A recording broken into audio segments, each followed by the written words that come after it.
What's going on, guys? Dave Patterson here, bringing you another edition of a Birch Cliff Business Profile, and today we're speaking with local architect Grant. Hi Grant, thanks so much for meeting with us today. I guess you might as well jump right into it. If you could tell us exactly what it is you do and how you came about doing it. Well, I'm an architect. Ever since I was probably 5 years old, I was drawing a house, and my own house, and always said I'd be an architect. That's awesome. So you've obviously now lived in Birchcliff for a bit of time, and I guess what made you settle on living in our neighborhood and calling this place home and settling down and putting in your roots here? Birch Cliff found us. We were, my wife and I were living on a bit of a hiatus from Toronto for 2 years. We moved back into the city, formerly from downtown, but we didn't quite want to move back into downtown. And honestly, we looked from Etobicoke to the street we're on now in Birchcliff.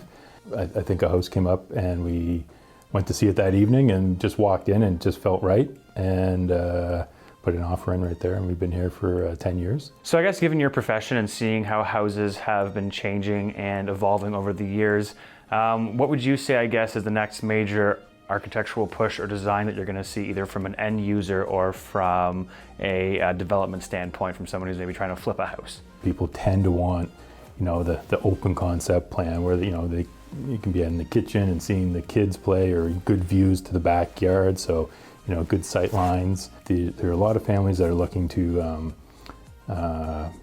improve their living condition to better suit their lifestyle.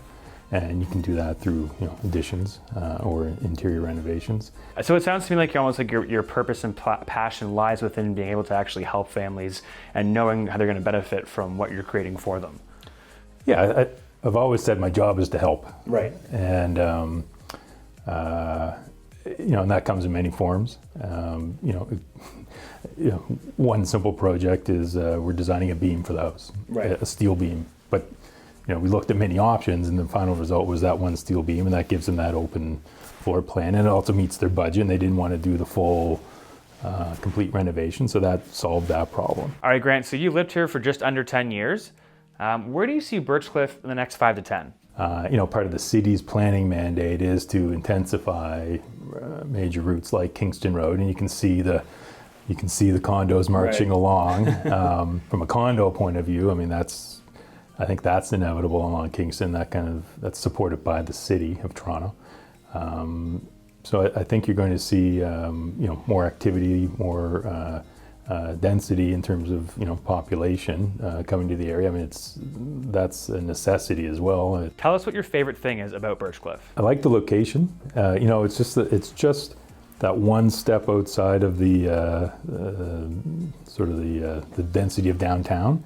And it still, to me, retains a bit of that original, originally it used to be kind of the cottage destination almost. Fantastic. Well, I just want to quickly say thanks again for having us through one of your ongoing current projects. It's great to see the progress here and what it exactly is that you do and being live right in here. And thanks for meeting with us today. I really appreciate it. Thank you. Thanks. Talk to you soon. Cheers. Thank you.